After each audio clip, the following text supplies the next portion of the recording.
Bueno, les doy la bienvenida a todas y todos quienes están acá hoy, especialmente a Juan y a Gabriel, que van a, como decía Estela, van a iniciar este ciclo que hoy comenzamos sobre conversaciones de época.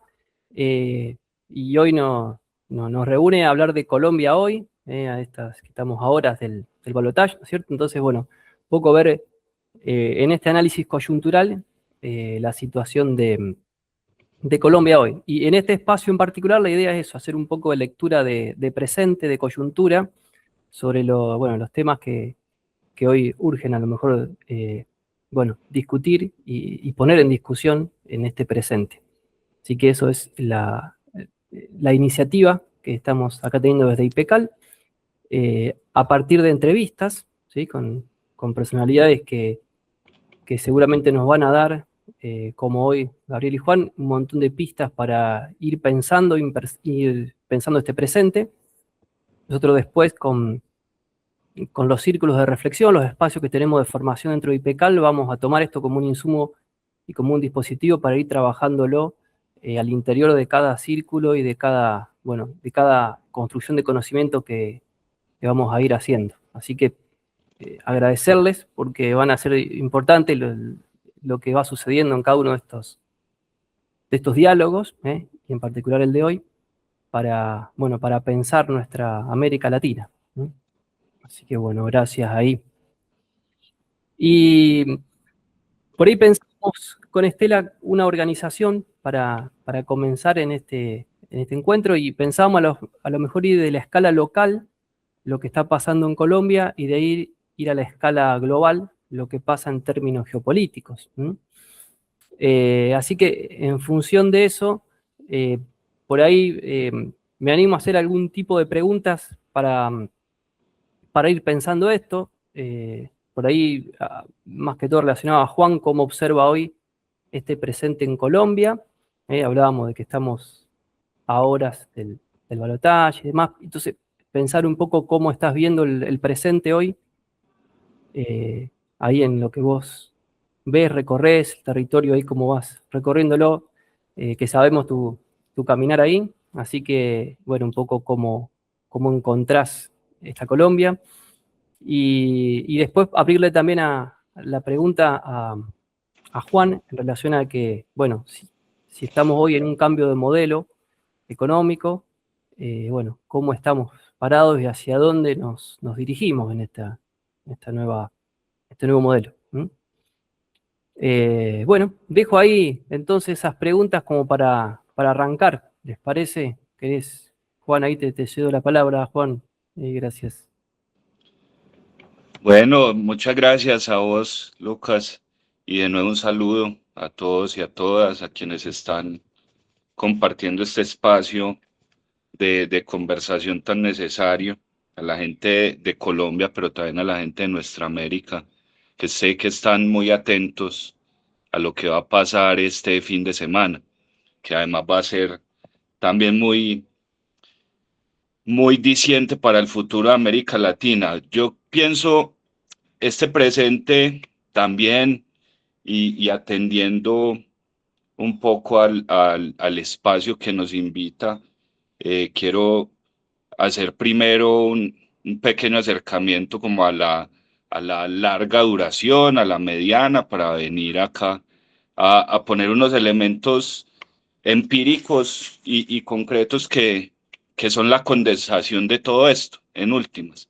Y es que para especialmente quienes no son de Colombia, es importante conocer un poco, dentro de la lógica de la larga duración, unos elementos estructurales que nos van dando cuenta de la disputa de proyecto hegemónico en la que estamos hoy. Y es que lo primero, Colombia tiene una larga tradición de varios elementos dificultosos para el avance histórico del proyecto progresista. Uno es que ha habido una desigualdad socioeconómica permanente y estructural al punto de que Colombia siempre ha disputado los primeros tres lugares a nivel global en materia de desigualdad social. Es decir, acá hay una relación no solo con la tierra, sino con el acceso a medios vitales profundamente desigual que ha construido lógicas de exclusión social, cultural, económica y política que aún persisten y que en parte el gobierno de Petro ha llegado a tensionar y a cuestionar y a combatir con las necesarias reacciones a eso, que ahorita podemos profundizar en ese sentido. Pero también dentro de la lógica de la larga duración, Colombia ha tenido un proceso de exclusión política muy marcado. Ha habido un proceso bipartidista por décadas. Posteriormente, con la Constitución de 1991 se da cierta, digamos, apertura formal a la participación política diversa. Digo formal porque en últimas el bipartidismo se sigue expresando con otros matices hasta el movimiento que lleva a Petro al poder. Eh, y exclusión política también en un sentido más dramático, y es en el sentido del exterminio político. En Colombia hemos vivido genocidios políticos, no solo el más conocido contra la Unión Patriótica, que fue un genocidio que exterminó casi que en su totalidad a un movimiento político con real vocación y posibilidad de poder, un movimiento político que se conformó en parte con personas que habían abandonado la lucha armada de las FARC y en parte con procesos y colectividades de izquierda, crean la Unión Patriótica, empieza a ganar elecciones en las regiones con un éxito tremendo y es exterminado por completo. Pero además de ese movimiento Unión Patriótica, hubo otros movimientos exterminados, movimiento a luchar, Frente Popular, incluso el movimiento gaitanista previo a lo que fue este proceso del fenómeno de la Unión Patriótica, que primero fue el magnicidio contra Jorge Eliezer Gaitán, pero al mismo tiempo hubo un genocidio contra el movimiento gaitanista. En fin, ha habido un proceso de exclusión política formal y ha habido un proceso de exclusión política violento y dramático. Y eso llevó en gran medida a que la izquierda democrática no tuviera mucha posibilidad de disputa del poder político. La izquierda democrática, por un lado, fue exterminada y por el otro, pues se empezó a automarginar del escenario de la disputa política. Muchos se movieron hacia el abstencionismo político, otros se refugiaban en la lucha insurgente, otros se refugiaban en otras dimensiones de la disputa política, más desde el ámbito cultural, etcétera, pero no se construyó un movimiento con real vocación de disputar el poder político. Eso es lo que nos ha venido acompañando estructuralmente a lo largo de la historia. Pero digamos que más o menos en la última década empieza una transformación en la forma de entender la política de la izquierda, de la alternatividad, del progresismo en Colombia, y tiene mucho que ver, y acá yo lo posiciono esto como más o menos en la mediana duración o el mediano tiempo, y es cuando se inicia y se consolida el proceso de paz con las FARC.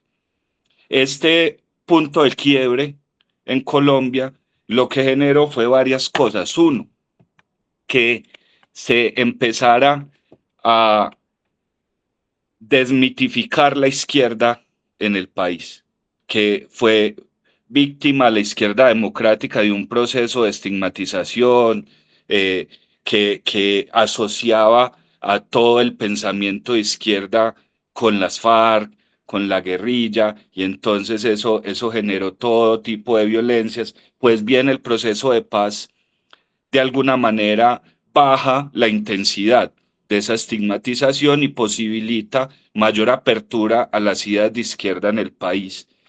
Y además esto fue acompañado de una realidad concreta en los territorios de influencia de las FARC, y fue que disminuyeron las acciones violentas, disminuyó el constreñimiento, disminuyó incluso en la primera época de implementación del acuerdo de paz, disminuyó de manera muy evidente la producción y distribución de cocaína, que eso es uno de los grandes problemas de Colombia también estructurales. Es decir, el proceso de paz abrió un escenario de posibilidad que empezó a crear un movimiento, digamos, un movimiento popular, que en Colombia siempre ha habido movimiento social fuerte, movimiento campesino, movimiento indígena, movimiento estudiantil, pero dentro de la diversidad de ese movimiento, no todos concebían la lucha electoral como un escenario posible, estratégico y táctico. Con el proceso de paz, más o menos se creó un consenso frente a la participación electoral y a la disputa del poder político. Esto llevó entonces a crear un movimiento que empezaba a verse cada vez con más posibilidades de disputa y coincidió con un fenómeno, digamos, contingente en el gobierno de Duque, del uribismo, del presidente Duque, era una ficha del uribismo. En ese gobierno, que además también coincidió con el fenómeno de la pandemia, hubo decisiones de gobierno muy devastadoras para la economía de las clases populares en Colombia. Hubo una reforma tributaria regresiva, hubo movilizaciones en el marco de esa reforma tributaria y una respuesta violenta del Estado, en donde se generaron decenas de muertes de jóvenes que estaban en las movilizaciones, amputaciones de ojos, violencia de todo tipo, incluso sexual desde la fuerza pública, es decir, toda una suerte de represión que generó una indignación ya no solo en el movimiento, digamos, con conciencia de clase, en el movimiento popular, sino que generó una solidaridad es muy fuerte en las clases medias, en los sectores medios urbanos, en la intelectualidad, en los artistas, en personas de la farándula. Se empezó a generar un sentimiento de rechazo a ese gobierno que Gustavo Petro realmente logró interpretar y logró traducir. Y se crea entonces, a raíz de eso que se llamó en Colombia como el estallido social, que fue la gente en la calle resistiendo inicialmente a la reforma tributaria de Duque, pero luego a lo que consideraban un gobierno autoritario y represivo, y que en últimas nosotros lo hemos planteado como que fue una respuesta a, a el proyecto neoliberal fracasado en Colombia. En últimas, todo fue sumando hacia una interpelación al proyecto neoliberal, porque en últimas la demanda de tumbar la reforma tributaria se quedó corta.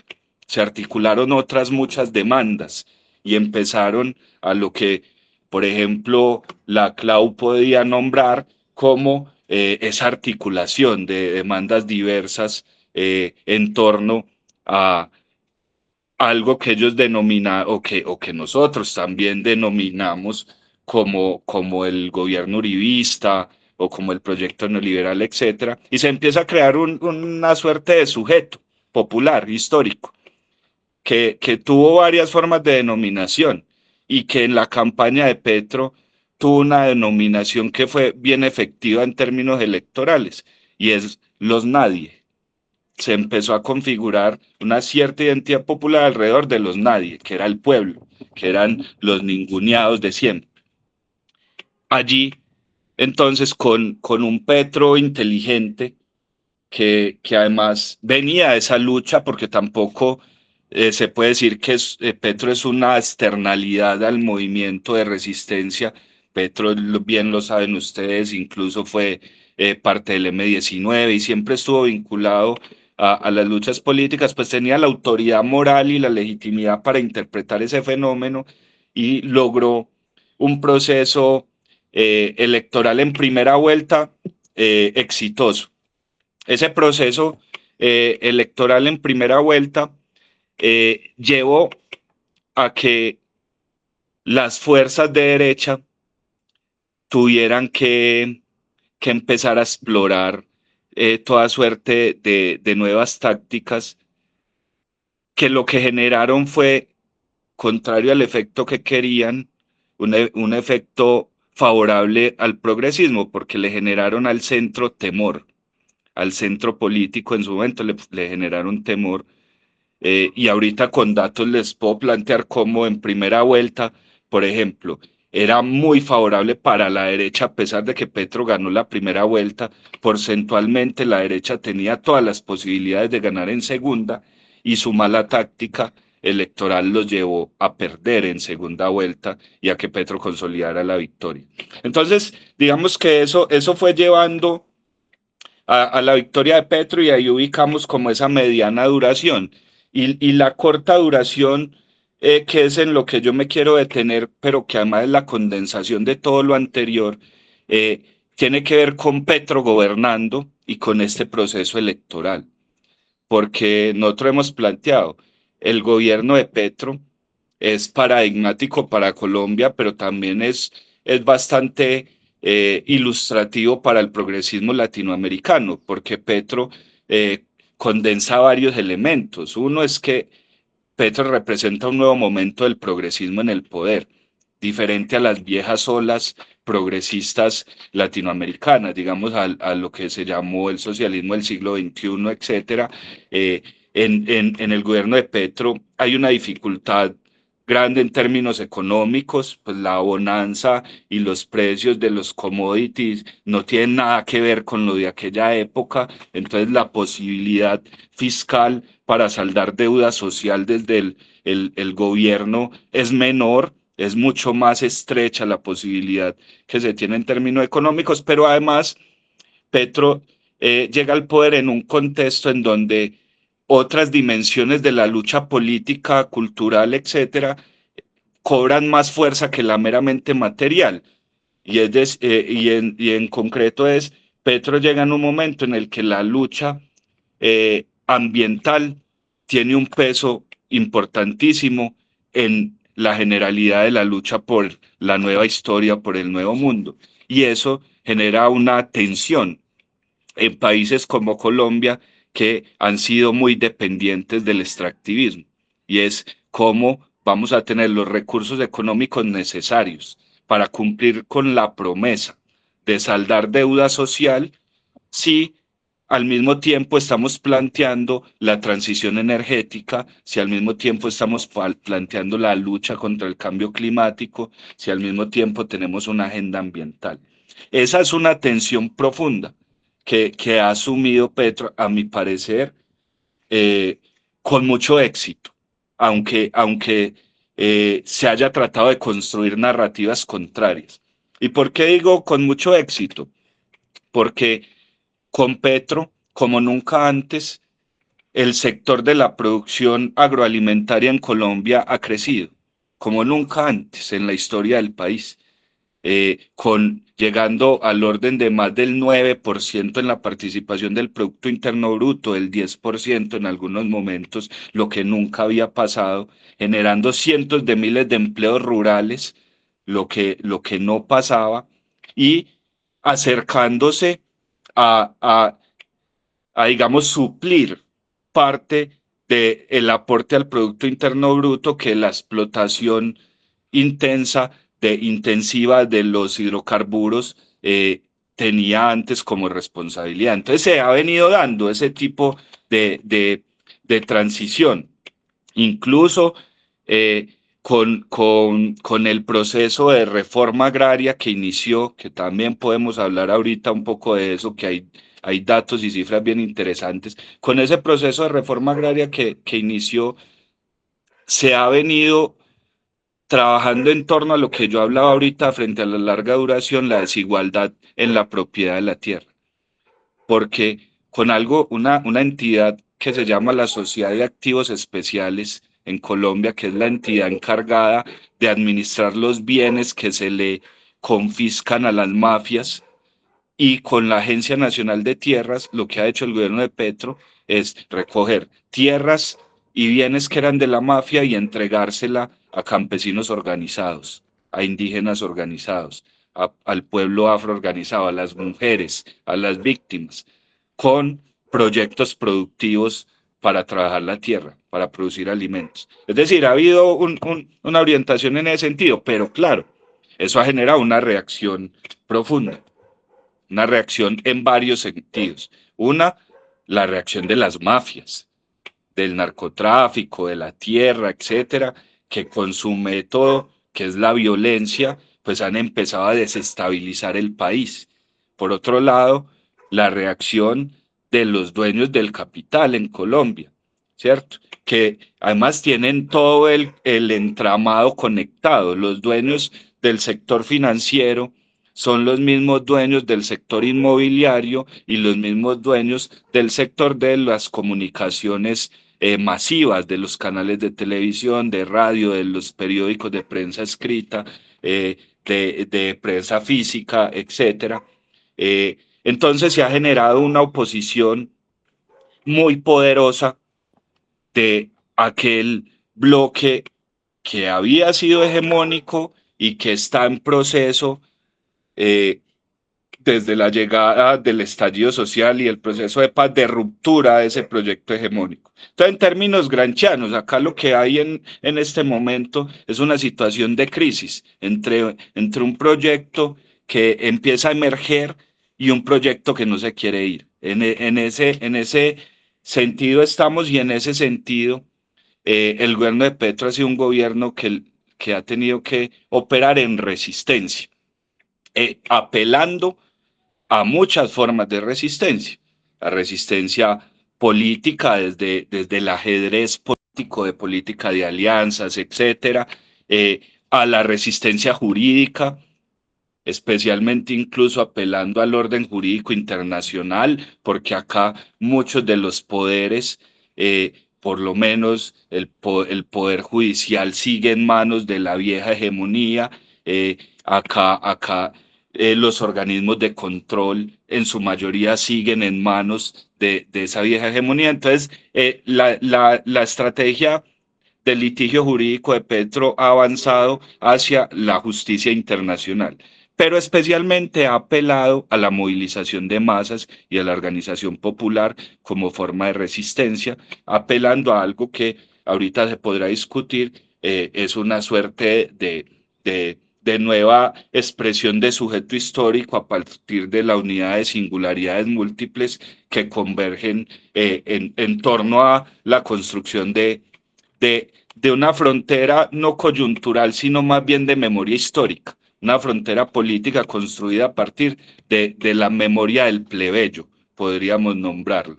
Ese es el contexto en el que se da esta campaña electoral de primera vuelta. Entonces, claro, Iván Cepeda recoge unos frutos positivos, evidentes, concretos, materializados en, por ejemplo, más de 4 millones de colombianos que salieron de la pobreza multidimensional, más de 1,5 millones que han salido de la pobreza extrema, etcétera, ¿cierto?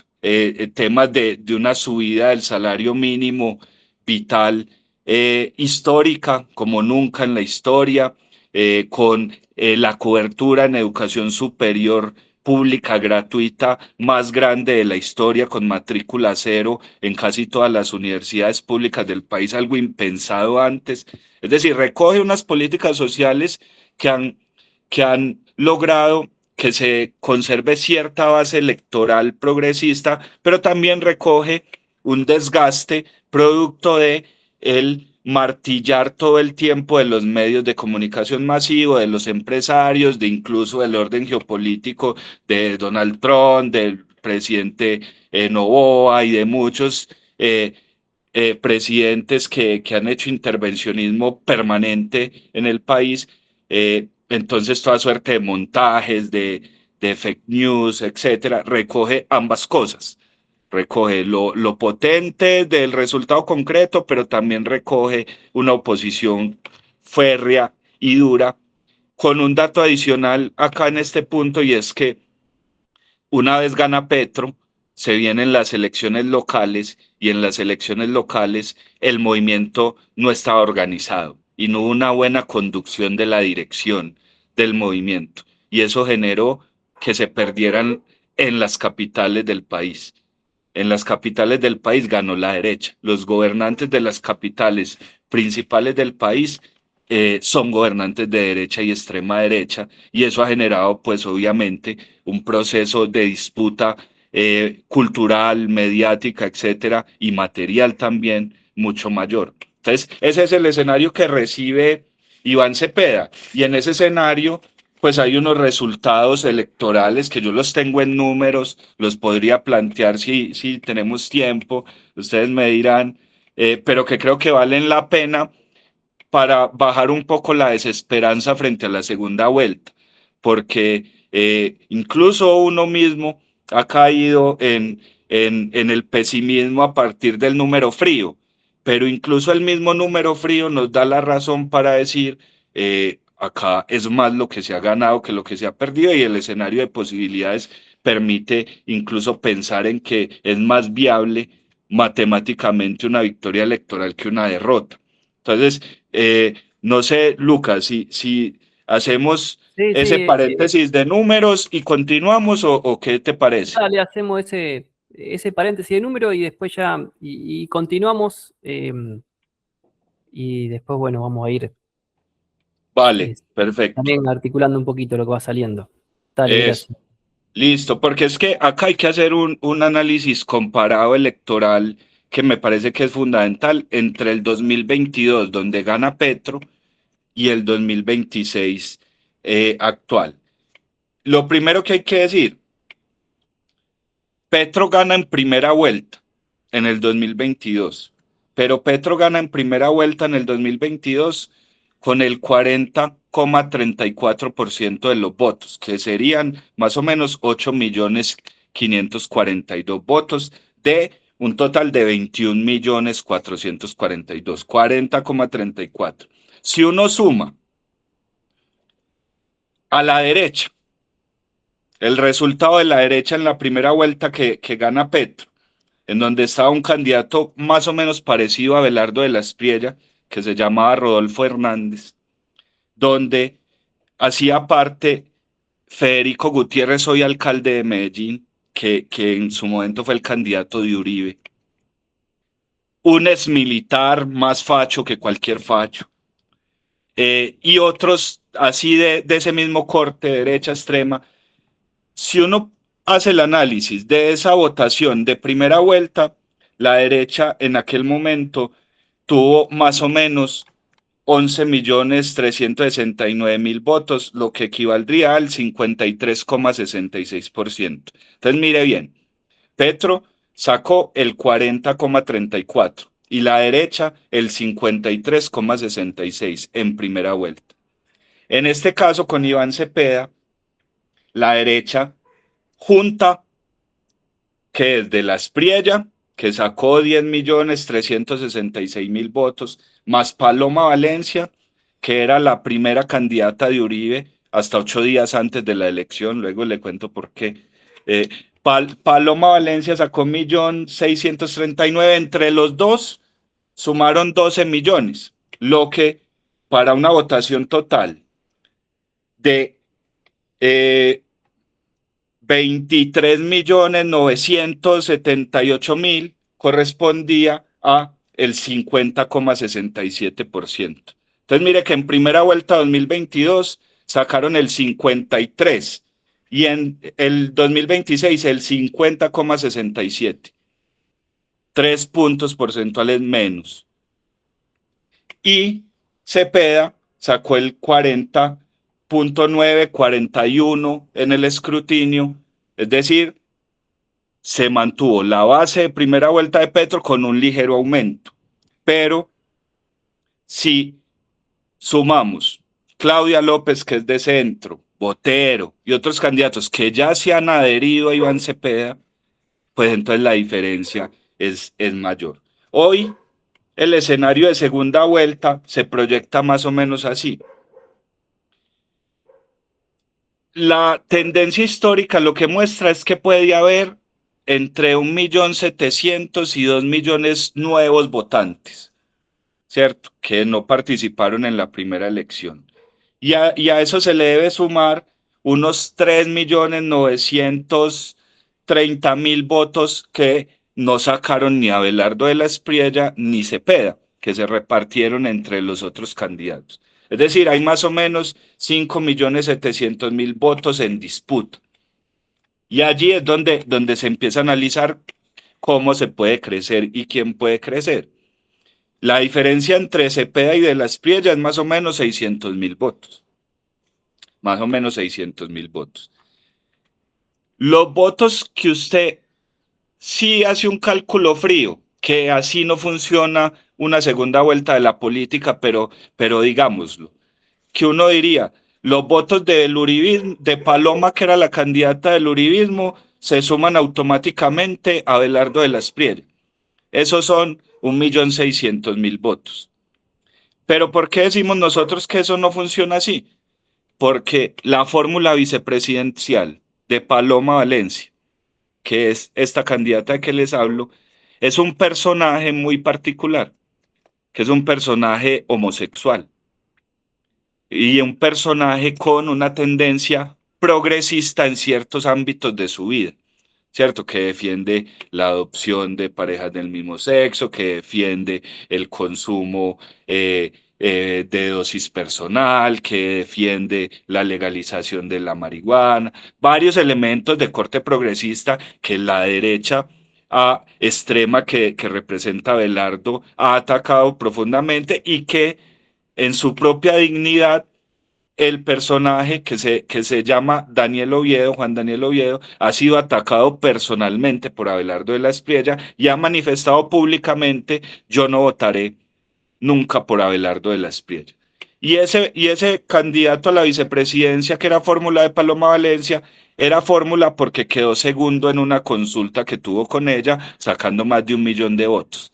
Eso nos dice a nosotros, ese millón y punta de votos de Paloma Valencia, gran parte de esa votación fue por Juan Daniel Oviedo, que mueve una gran cantidad de votos de la población LGBTIQ+, pero también de población canábica, etcétera, y esos votos no van a ir donde Abelardo de la Espriella, entre otras cosas porque las estructuras del uribismo, 8 días antes de la votación en primera vuelta, orientaron a toda su militancia para que abandonaran la campaña de Paloma Valencia y se fueran hacia Abelardo de la Espriella. Eso quiere decir que la segunda vuelta la derecha la adelantó. La derecha adelantó la segunda vuelta. Entonces, no hablamos de una expansión o crecimiento del voto de derecha, sino de una concentración del voto de derecha que se dio en primera vuelta. Eso es lo que plantea, es que el techo de Abelardo de la Espriella es mucho más acortado que el techo que puede tener Iván Cepeda. Y si eso lo mapeamos, le doy muchos más datos, pero hasta ahí le llego con el dato frío, porque me parece importante para la gente que digamos se deja llevar por el número y que el número le generó pesimismo, pues hay que entender que porcentualmente el resultado de primera vuelta incluso es más favorable hoy al progresismo que lo que fue en 2022. Evidentemente, el que gane el candidato de la extrema derecha la primera vuelta, pues genera nerviosismo y puede generar un impulso emocional a diferentes niveles. Pero ese impulso en estos cerca de 3 semanas largas que se ha dado la segunda vuelta, creo que se ha ido diluido a partir de la propia contradicción del candidato de la extrema derecha, que le ha tocado regular y moderar su discurso neofascista, le ha tocado moderarlo buscando atraer al centro, porque él sabe que sin el centro político no puede ganar, pero esa moderación no le ha servido porque es muy evidente la contradicción. Entonces, en esos términos, pues el tema electoral creo que está así.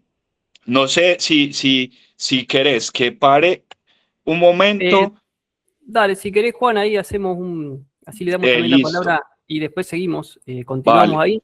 Pero está bueno recuperar algunas cosas que ante la amenaza por ahí en estos tiempos, y esto que vos decís, no caer en el pesimismo, la idea acá justamente es ver futuros posibles, eh, algo potencial, digamos, así que eso es importante destacar eso primero. Eh, Después importante los datos que traes para pensar esto y las conquistas concretas que nos vas trayendo de Petro y del gobierno actual, que me parece también importante traerlo y esta historicidad que nos hiciste hasta el presente. Y ahí en un momento hablaste de que Petro como es un socialismo, hablaste de distinto socialismo siglo XXI, ¿no es cierto? Porque hablas de que tiene menos posibilidades, digamos, en cuanto a los recursos, que es otro momento histórico.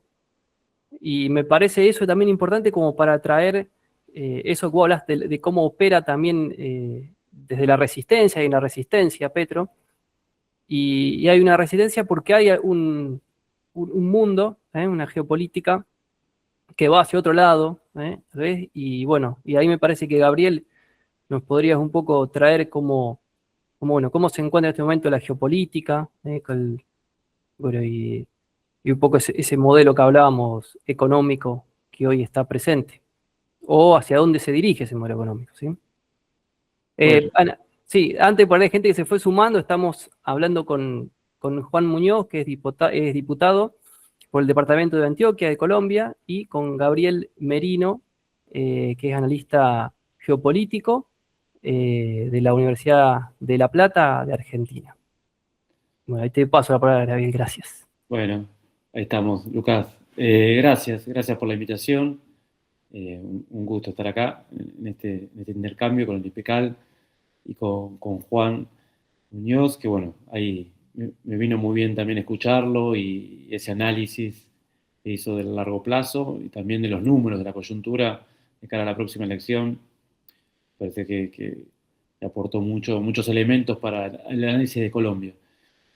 Por mi parte, bueno, y en función también de lo que charlé con Estela y charlé con ustedes, era contribuir en mirar este escenario de Colombia, esta batalla electoral próxima, en el escenario regional y global, ¿no? Ese sería como... Y después también ver, a partir de eso, posibilidades a futuro o escenarios que se abren a futuro para Colombia y para la región. A ver, si nosotros vemos la última documento de estrategia de seguridad nacional de los Estados Unidos, publicado en noviembre del año pasado, sobresalen dos cuestiones fundamentales, me parece. Una que reconoce que hay una transición de poder fenomenal, que representa un declive relativo de Occidente y un ascenso relativo de potencias emergentes, y particularmente todo lo que es la región de Asia-Pacífico, con China a la cabeza. Dice explícitamente algo que todos sabemos, pero que el 50% de la economía mundial ya está en la región Asia-Pacífico o Asia-Indo-Pacífico. Si nosotros hacemos un círculo en el mapa y metemos en ese círculo China, India y el sudeste asiático, ahí nos va a dar que toda esa región, ahí tenemos la mitad de la economía mundial, pero también la mitad de la población. Y la tendencia, como reconoce el propio documento, es a que eso continúe así, ¿no? Y ya un tercio de la industria mundial está en China, y China produce en términos industriales más que Estados Unidos, Japón, Alemania, Corea del Sur juntos. China hoy triplica la solicitud de patentes tecnológicas en relación a Estados Unidos. Es decir, hay un cambio material fenomenal en el sistema mundial. Eso lo reconoce la propia Estrategia de Seguridad Nacional del Pentágono. Y lo que aparece también en la Estrategia de Seguridad Nacional del Pentágono de los Estados Unidos es que América Latina, sobre todo lo que ellos llaman el hemisferio occidental, se vuelve fundamental en esta transición de poder. De hecho, pasa a ser la prioridad número uno, ¿no? El hemisferio occidental en esa estrategia de seguridad nacional. Tal es así que incluso se propone una idea de corolario Trump de la doctrina Monroe. O sea, la doctrina de América para los americanos, ya aparecida en 1823 por el presidente de Estados Unidos, justamente Monroe, pero que después se consolidó, posguerra civil y post-ascenso de Estados Unidos como gran potencia mundial, a partir de la Conferencia Panamericana de 1889 se vuelve una política permanente. Bueno, eso aparece, ¿no? Tiene un corolario propio, que es el corolario Trump, que básicamente es, bueno, dominaremos a la región como sea y a la fuerza. Hay que asegurar en esta transición de poder la región latinoamericana, o como ellos llaman, el hemisferio occidental.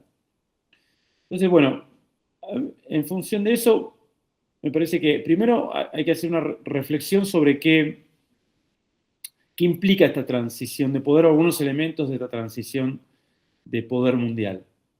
El primero es que uno puede decir, bueno, estamos como en un momento de caos sistémico como fue entre 1914 y 1945, es decir, donde se generaliza la competencia interestatal, se generaliza la lucha económica, estamos en un fin de ciclo de hegemonía, en su momento el ciclo de hegemonía británico, ahora el estadounidense. Estamos en una revolución tecnológica productiva, que también es energética, en su momento el pasaje del carbón al petróleo, el desarrollo del taylorismo y del fordismo como procesos revolucionarios a nivel productivo dentro del capitalismo, el desarrollo de la corporación financiera multinacional verticalmente integrada, así un montón de fenómenos que se dan, un sistema mundial en transformación y en lucha, en caos, en guerra. Y de alguna manera ese tipo de ciclo, ¿no? O ese proceso de caos sistémico lo tenemos otra vez, o sea, o es la característica que gobierna el proceso actual. Sin embargo, yo diría, hay un proceso similar a lo que vivimos entre el 14 y el 45, pero a su vez es distinto. A ver, es similar, o sea, estamos en ese momento, incluso porque hay un elemento clave. En esos procesos de caos sistémicos, las periferias y semiperiferias del sistema tienen una oportunidad histórica. Recordemos que en ese periodo entre el 14 y el 45, que si lo extendemos un poco más, entre 1910 y el 49, se da la Revolución Mexicana, los procesos democráticos nacionales y populares en América Latina. Incluso en Colombia, tenemos que ubicar ahí, ¿no?, la posibilidad que significó Gaitán, que fue frustrada por su asesinato, pero que era parte de un proceso, ¿no?, de construcción nacional popular en América Latina, de autonomía, de construcción de derechos, de ciudadanía, de industria, ¿no?, de desarrollo. Que se enmarca en un proceso más general. O sea, ahí tenés la Revolución Rusa, la Revolución China, la independencia de la India, la independencia del sudeste asiático. Y todos los protagonistas, los grandes jugadores de hoy de esta transición de poder, hicieron sus revoluciones nacionales, anticoloniales, de liberación nacional, ¿no?, o proceso de transformación en esa coyuntura histórica, en ese momento histórico. Incluso en un periodo de caos sistémico anterior, como fue entre 1790 y 1815, 25, nosotros tuvimos nuestras guerras y nuestras luchas de independencia. El bolivarianismo lo tenemos que situar en ese momento. O sea, los momentos de caos sistémicos son oportunidades históricas para los pueblos de las periferias o del sur global. También son momentos riesgosos, son los momentos de grandes monstruos, ¿no? Bueno, Juan citaba a Gramsci, el tema del interregno. Podemos también citar de Gramsci, que justamente él vivió un interregno, que así como se daban las revoluciones, él vivía, ¿no?, en la Italia fascista, ¿no?, o era parte de ese, ¿no?, de ese momento de desarrollo del fascismo. ¿Sí? Son momentos de revolución y contrarrevolución. Estamos en un momento similar y América Latina entra en ese proceso con el inicio de esta transición de poder mundial, que se inicia a partir de 1999, 2001, 2002. Ya ahí empezamos a tener algunos indicadores, algunos síntomas de esta lucha o de esta resistencia que empieza a haber contra el orden unipolar, contra el consenso de Washington, contra los modelos neoliberales, contra el capitalismo financiero internacional. Allí donde hay sujeto, hay un proceso de resistencia y cambio con relaciones de fuerza. Eso, obviamente, en Eurasia cobró otra dimensión y otra fortaleza por la profundidad estratégica de algunas grandes potencias emergentes, China, Rusia, India, ¿no? El núcleo de los BRICS lo tenemos ahí. Pero fíjense que ya en 2001, China, Rusia, los países de Asia Central construyen la Organización para la Cooperación de Shanghái, o sea, y empieza ese proceso. Y ese proceso también empieza en América Latina. El triunfo de Hugo Chávez en el 98 y Asunción en el 99, el triunfo de Lula en el 2002, ¿no? El de Kirchner en el 2003, el Frente Amplio en el Uruguay también, o sea, empieza a haber todo un proceso de construcción. O sea, la primero, la progresista, ya sea de socialismo del siglo XXI, neodesarrollismos, ¿no? O distintas expresiones, progresismos, ¿no? Distintas expresiones de lo nacional popular latinoamericano. Lo que yo diría que esta transición es muy distinta a esa del 1445 en por lo menos 2 o 3 aspectos fundamentales que son importantes para América Latina, me parece. El primer aspecto que es muy distinto es que no es una lucha al interior del occidente geopolítico la contradicción principal. O sea, la tensión principal no es Alemania versus Inglaterra o Estados Unidos. O sea, la tensión justamente es entre el mundo unipolar y el occidente geopolítico versus los emergentes que eran las antiguas colonias o periferias o semicolonias de ese occidente geopolítico. Es otra contradicción. Es más, estamos yendo cada vez más hacia un mundo post-occidental, en el sentido de un no dominio. Si la primacía del occidente geopolítico que se estableció en el siglo XIX, siglo XX, pareciera estar llegando a su fin. No quiere decir que no siga siendo un jugador de poder fenomenal, sobre todo Estados Unidos, pero ya no hegemónico, ¿no? Una cosa es dominante o que tenga mucho poder relativo, pero ya no es el que lidera, el que impulsa, domina y conduce el sistema mundial. Es otra, ¿no? Y eso se agudiza. La otra diferencia fundamental que ahí, ¿cuál es la contradicción principal? Tenemos que ver justamente entre esas fuerzas unipolares o ese imperialismo estadounidense occidental versus, ¿no?, las fuerzas multipolares. Estamos yendo como un mundo crecientemente multipolar. Entonces, es otra la contradicción principal. Y también ahí es interesante ver qué hace América Latina, porque en los últimos 500 años, América Latina, ya sea en el proceso de ascenso del occidente geopolítico entre el siglo XV y el XVIII, o el proceso de hegemonía de ese occidente geopolítico del siglo XIX-XX, América Latina fue periferia constitutiva, constituyente del occidente geopolítico, en su ascenso, así como en su hegemonía. Entonces, ¿cuál es el lugar de América Latina en un mundo donde ese occidente geopolítico, donde su metrópoli tradicional está en crisis y declive? Esa es una pregunta fundamental para la región. ¿A dónde va América Latina? ¿América Latina es occidente o no es occidente? ¿O es una cultura, una identidad, una realidad geocultural propia? Y por lo tanto, a partir de ahí puede ser una entidad geopolítica autónoma. Bueno, esa es me parece una cuestión clave a resolver.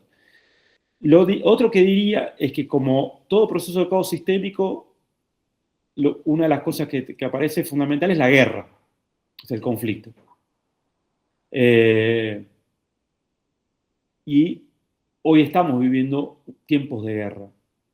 Yo le llamo a esta guerra una guerra mundial híbrida y fragmentada. Es otro tipo de guerra. No es ni las grandes guerras convencionales entre potencias como vimos en la Primera y Segunda Guerra Mundial, o en las guerras napoleónicas, pero tampoco es una nueva Guerra Fría. Es completamente distinto a lo que sucedía en la Guerra Fría. No es un mundo bipolar, es mucho más complejo que eso. China o estas potencias emergentes no son la Unión Soviética, están en el corazón de la economía mundial, no son bloques separados. Es un conflicto de transición. La Guerra Fría se dio en los años dorados de la hegemonía estadounidense, es muy distinta. Y esta guerra mundial híbrida y fragmentada tiene focos y frentes, ¿no? Focos de conflicto: Ucrania, Gaza, Irán, Taiwán, como algunos de los más importantes, pero también a nivel regional lo vemos, Venezuela. ¿Sí? Y también frentes, guerra comercial, guerra tecnológica, guerra de información, ciberguerra. Yo creo que ahora estamos, si esta transición empezó entre el 99 y el 2001, nosotros estamos en un sexto momento de esta transición, un sexto momento geopolítico que lo llamo desorden multipolar. Primero porque no hay un orden multipolar, porque estamos en pleno desorden. Es decir, no hay Yalta, Potsdam, no terminó esta transición, no se firmó un acuerdo que defina ya ganadores y perdedores. Hay, en todo caso, a veces un ordenamiento coyuntural, una apariencia de orden, pero lo que vivimos estamos en pleno desorden, digamos, plena transición. Pero sí se consolidó este pasaje de un mundo unipolar o un mundo de hegemonía estadounidense y de primacía occidental a un mundo multipolar, post-occidental y ¿no? que está en disputa. Eso se consolidó. Me parece que hay 4 hechos que definen, 4 o 5 hechos que definen este nuevo momento geopolítico y que dan cuenta de que Estados Unidos y el occidente geopolítico en esta guerra mundial híbrida y fragmentada está teniendo muy malos resultados. O sea, una situación donde profundiza cierto declive relativo. ¿Cuáles son esos 4 o 5 hechos fundamentales? Uno, Estados Unidos perdió la guerra comercial y tecnológica con China. Esa guerra comercial y tecnológica contra China lanzada en 2018 por Trump y profundizada en su aspecto tecnológico por Biden, que no es solo contra China, es contra el mundo, pero con China como foco central, la perdió. Un ejemplo de eso es DeepSeek, esta inteligencia artificial china que compite con los modelos de inteligencia artificial estadounidenses, pero a un costo un 90-95% menos, lo cual hace una revolución de costos descomunal. Y China, en ese socialismo de mercado como otro modelo emergente distinto al del capitalismo occidental, está teniendo algunas ventajas fundamentales para no solo no haber retrocedido en la guerra comercial y tecnológica, sino imponer sus términos. Otro ejemplo de eso fue que si la guerra tecnológica tenía como centro a Huawei, esta empresa de tecnología de información y comunicación de China, que entre paréntesis es bastante extraña porque el dueño solo tiene el 1% de las acciones y el 99% de las acciones son de los trabajadores de Huawei. Entonces es otra forma de propiedad, producción, y tenés dentro del directorio de Huawei al Partido Comunista Chino también. O sea, es otra forma de propiedad y otra lógica de construcción de una corporación económica. Bueno, si tuvo como centro a Huawei, Huawei no solo no quebró, no se debilitó estructuralmente, sino que hoy está dando saltos fenomenales, tal es así que es una de las empresas protagonistas en el desarrollo de semiconductores en China también, asociada a empresas chinas. Sí, eso me parece, es decir, el último viaje de Trump a China muestra eso. Fíjense, pasó del nearshoring, reshoring, recuperemos la industria, saquemos todo de China, a decirle Xi Jinping tiene que abrir el mercado chino a todas estas empresas tecnológicas estadounidenses, a estos grandes empresarios.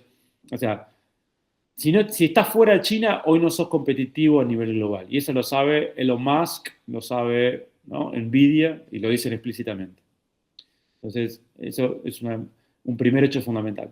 El otro hecho fundamental es la expansión de los BRICS, el BRICS Plus, que si bien en América Latina fue frenada esa expansión por el cambio de gobierno en Argentina y el rechazo a incorporarse en los BRICS Plus, avanzaron los BRICS en 2 regiones geopolíticas o 3 regiones geopolíticas de importancia primordial. Medio Oriente o Asia Occidental, que yo le llamo la región central de Afroeurasia, gran nudo logístico de Afroeurasia. Ahí se incorporó Arabia Saudita, Irán, Emiratos Árabes Unidos, Egipto. Etiopía, la sede de la Unión Africana, e Indonesia, el gigante del sudeste asiático. Entonces, tanto en África, en el llamado Medio Oriente, muy eurocéntrico es el de Medio Oriente, pero Asia Occidental, Y el sudeste asiático, expansión de los BRICS. Es decir, eso que cristaliza el mundo multipolar en ascenso, ¿no? Avanza. El tercer hecho, creo que es fundamental, es la derrota que estamos viendo de Estados Unidos en Irán, Estados Unidos e Israel. El cuarto hecho también es un muy mal resultado, por lo menos en relación a sus aspiraciones, en Ucrania, donde Rusia está obteniendo una victoria relativa y progresiva. Entonces, frente a ese escenario, digo, Estados Unidos decide un repliegue estratégico sobre el hemisferio occidental. El Estados Unidos de Trump dice, yo en un escenario que vengo con dificultades en Eurasia para imponerme, no puedo imponerme por la guerra, no estoy pudiendo imponerme, ¿no? Bajo esta guerra híbrida y fragmentada en sus distintos elementos, sí tengo que asegurar como retaguardia estratégica, ¿no? El hemisferio occidental y la hegemonía en el hemisferio occidental. Y en eso tenemos que inscribir, me parece, lo que pasa en nuestra región. O sea, no solo dice Trump, bueno, tengo que anexar Canadá, anexar Groenlandia, recuperar el control absoluto del canal de Panamá, sino traslada también la guerra híbrida sobre la región. De hecho, el otro día veíamos un mapa que dieron a conocer, que es un mapa en realidad de los años 30. Yo lo tenía acá para pasar en diapositivas, pero al final no puse diapositivas para que no sea tan pesado.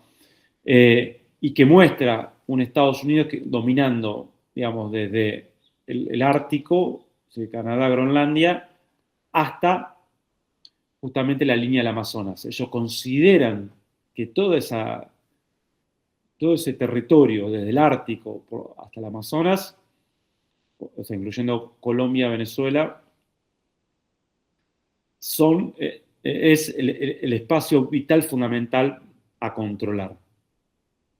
Después de eso, se despliega al resto de Sudamérica, digamos.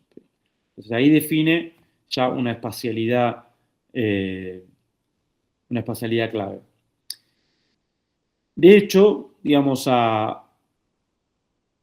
también establece que la región andina es un Shatterbelt, es decir, una región de disputa. Esto ya aparece en Cohen, uno de los pensadores geopolíticos de Estados Unidos.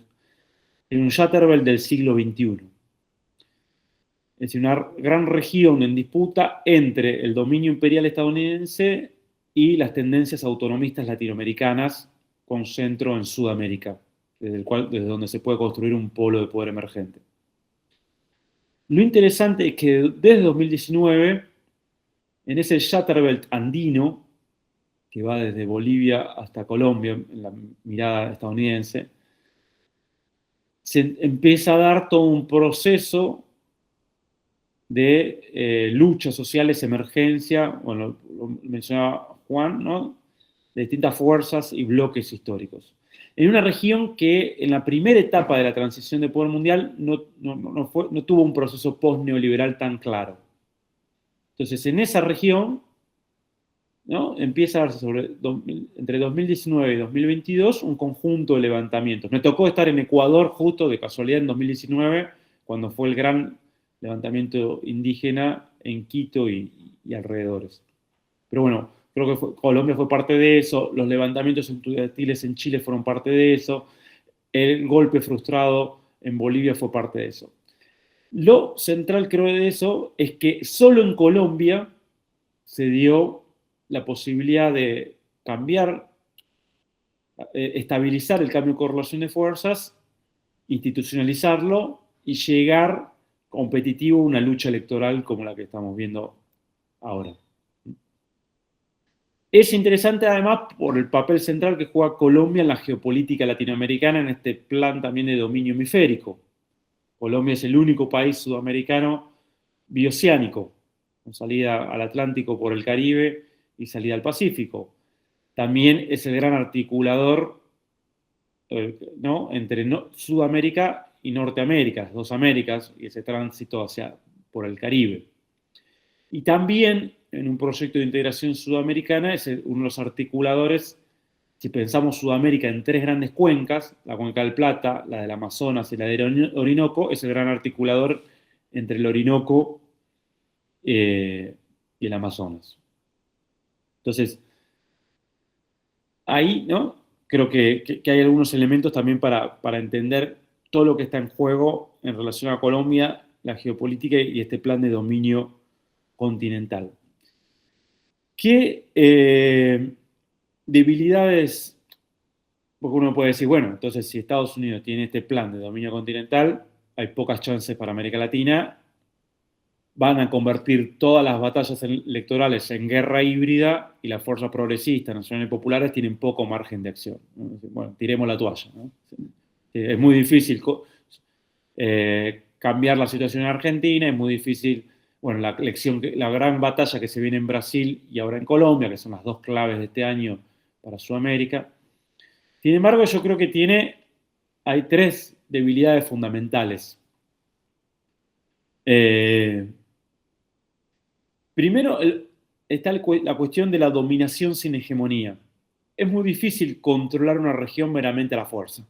O sea, podés tener resultados coyunturales, pero después si no tenés un plan estratégico donde por lo menos, ¿no?, generar concesiones, generar algún plan de desarrollo del subdesarrollo, ¿no?, incentivos económicos. O sea, fíjense que hasta el Brasil de Bolsonaro, que había un alineado totalmente a Trump, tuvo que después recalibrar sus posiciones y no solo no se fue del BRICS, puso al presidente del Banco de los BRICS, se recalibró.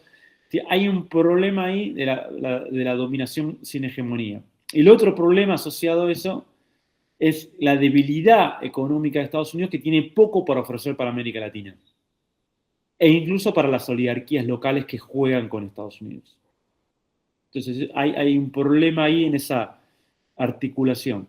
Y tercero, o sea, el plan que propone, porque Estados Unidos en su reacción expresa una ultraderecha y liberal, y eso lo articula hacia América Latina, ¿no? El trumpismo. Cepeda es parte de eso, Milei es parte de eso, Bolsonaro es... Sí, sustituyen a las derechas tradicionales en una derecha más, una ultraderecha, una reacción conservadora más radical, incluso con elementos iliberales, ¿no? O antirrepublicanos, antiinstitucionales. Bueno, ese componente o esa expresión tiene varios problemas fundamentales. Uno es que genera una crisis con el centro, un problema para construir hegemonía con distintos elementos de las fuerzas políticas.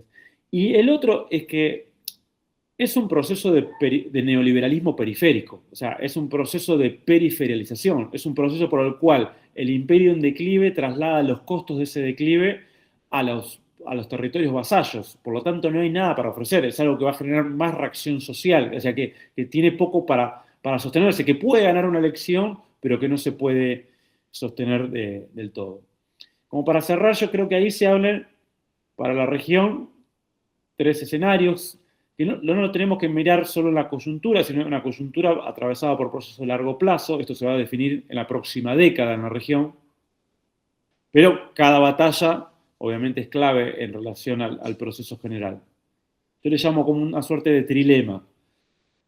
La región tiene como escenarios principales, ¿no?, quedar como patio trasero de un imperio en declive, un polo de poder en declive, a donde nos llevan también parte de las oligarquías locales, y eso significa un proceso de periferialización, de destrucción de la densidad nacional regional, de destrucción identitaria, de involución en términos económicos y sociales, de mayor heterogeneidad estructural, mayor especialización extractivista, primario exportadora, bueno, financiarización de la economía. Ese modelo de neoliberalismo periférico en el actual mundo ya era negativo en los 90, cuando estaba en apogeo la globalización financiera, el mundo unipolar. Bueno, ahora es tremendamente negativo. El segundo escenario es una región que, sin ser protagonista, puede tener una dependencia negociada con Estados Unidos, una subordinación negociada con Estados Unidos, una tensión administrada con las oligarquías locales más de derecha y una neodependencia con Asia Pacífico y China. Eso daría a la región la posibilidad de tener más desarrollo del subdesarrollo, más ventas al extranjero, más margen de maniobra, algunas inversiones de las grandes economías emergentes que están en apogeo, China, India, Sudeste Asiático, otras, Rusia mismo, aunque no juegue acá un rol importante en América Latina, pero sí en África, en Asia Central o en el Cáucaso. Bueno, ese es otro escenario. Y un tercer escenario que creo yo que es lo que es la gran apuesta de América Latina en lo que viene, que es jugar como polo emergente en un mundo multipolar. O sea, América Latina y sobre todo Sudamérica puede ser un polo emergente en un escenario multipolar. Yo creo que por eso, en realidad, hay que pensar estas batallas electorales como momentos tácticos de esta lucha continental, digamos, que se está produciendo, que no se va a resolver este año, es un proceso de largo plazo, son luchas de largo plazo, pero que lo tenemos que tener, ¿no? Pero que ese horizonte también nos puede ordenar las luchas actuales y lo que pasa, ¿no? en cada uno de nuestros países. Así que bueno, yo por acá dejo y bueno, no sé si ahora, Lucas, vos dirás cómo seguimos. Bien, bien, Gabriel, muchas gracias. Bueno, súper interesante lo que traes y lo que van trayendo ahí con Juan. Esto de que, bueno, América Latina tiene que decidir si es Occidente o no es Occidente, o esa,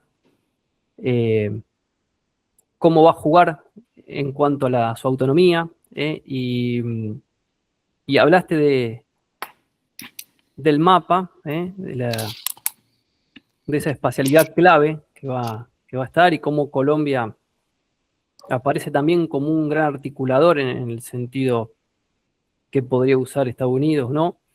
Y Juan hablaba de esa de operar en resistencia, y cómo fue este gobierno operando en resistencia, y abriendo ahí posibilidades, ¿no es cierto? Porque por ahí encontrar ahí las posibilidades está bueno, ahí como también vos vas contando esas debilidades fundamentales de Estados Unidos y también las posibilidades que se pueden generar ahí.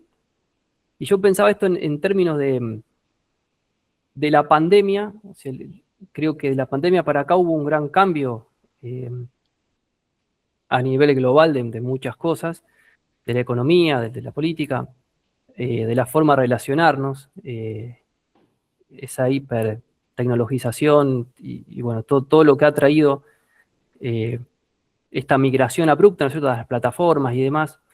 Y digo también cómo se disputa, de pronto tanto a Gabriel como a Juan, cómo se disputa la soberanía en América Latina, ya sea en los nuevos mapas económicos, geopolíticos, pero también los nuevos mapas algorítmicos y digitales que se están produciendo, donde, bueno, aparecen actores también muy potentes, como el caso que vos nombrabas de China, bueno, Estados Unidos también, ¿no es cierto?, en sí, pero también China, y cómo se juega ahí, digamos, y cómo se está jugando eso.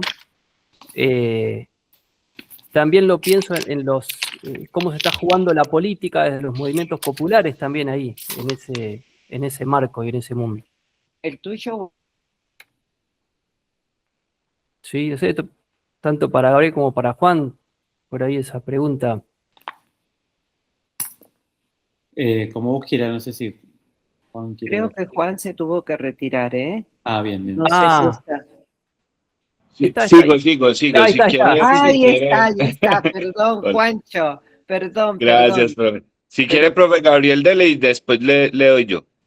Dale. Y por ahí, en cuanto a Juan, que él está haciendo su militancia política, y digo también cómo las formas de hacer política que han cambiado en relación a esto, digo también. Bueno, ¿cómo por ahí percibís eso? Si querés, Juan, Gabriel, arrancá y después le pasamos a Juan.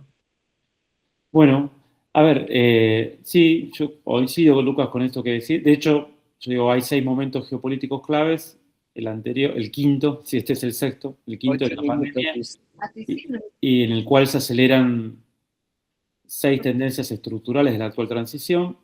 Porque Eh, 7 minutos. ¿Cómo? ¿Estela? Ah, Ya tenía el eh, micrófono habilitado, por eso no quería. ah, Seguir continuando. no, está bien, está bien. Creí que quería aportar. No, entonces decía, se aceleran 6 tendencias fundamentales y una es la revolución tecnológico-productiva, ¿no? que estamos viviendo. Revolución tecnológico-productiva que, bueno, tiene distintos elementos: digitalización, desarrollo de inteligencia artificial, cuántica, biotecnología, genética. Bueno, esta, algunos le llaman la cuarta, es una mirada muy eurocéntrica o occidentalocéntrica decirle cuarta, pero bueno, no es una revolución, digamos, también no solo tecnológica, sino que afecta al modo de producción y reproducción de la sociedad, como toda revolución tecnológica.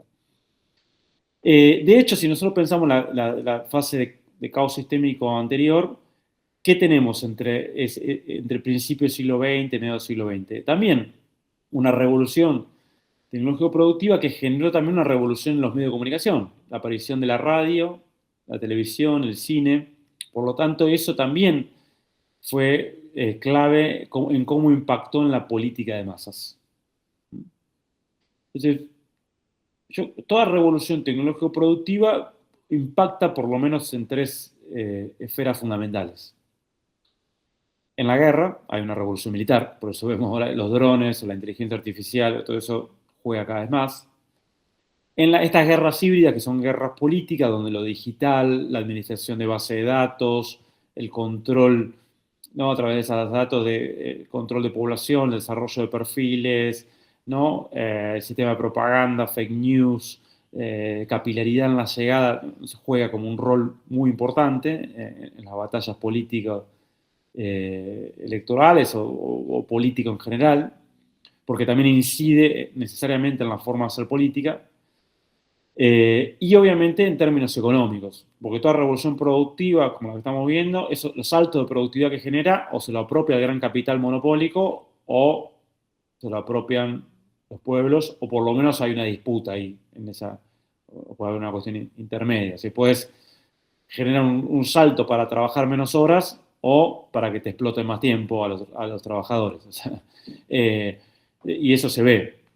Yo acabo de venir de China y ahí están haciendo otra cosa, digamos, muy interesante, con sus características. Tampoco es que hay que idealizar, pero vos ves como los saltos de productividad, vas a una aldea rural y ya más que una aldea es una cosa fantástica, digamos, cómo se combina el poder comunitario, salto tecnológico, inteligencia artificial aplicada al agro, un agro protagonizado por productores, los productores con casas muy lindas, con autos, o sea, con otras comunidades, con infraestructura, con un laboratorio dentro de la propia aldea para desarrollar por instituto, digamos, que articula empresas, universidades. O sea, ahí hay algo que es muy distinto a las 7 magníficas de Wall Street y el modelo de monopolios tecnológicos estadounidenses. Insisto, no para copiar, pero sí para aprender y ver qué podemos hacer con eso. Porque te digo, yo creo que ahí, por último, para no extenderme mucho, creo que hay una cuestión clave que es un concepto que es cómo construimos soberanía digital y tecnológica, me parece, ¿no? Como primera cuestión clave. Me parece que no tenemos que ir a veces el norte global nos irradia cosas y Europa nos irradia el modelo regulacionista. Y no discute contra las 7 magníficas, Wall Street, Silicon Valley, sino que intenta regularlo nomás. Para mí eso es muy limitado.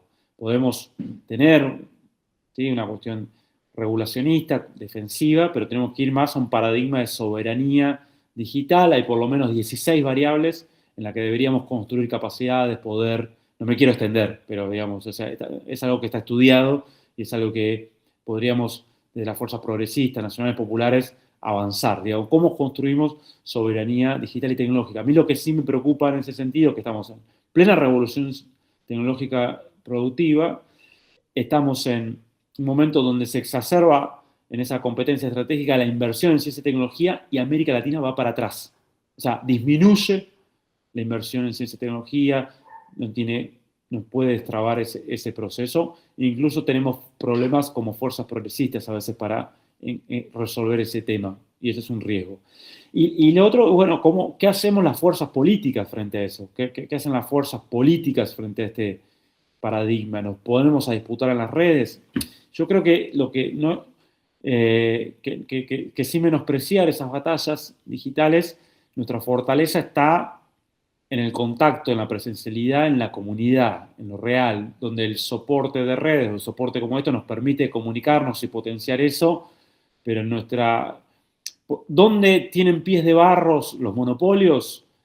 Es que llegan de forma mediada, y nosotros podemos llegar de forma no mediada.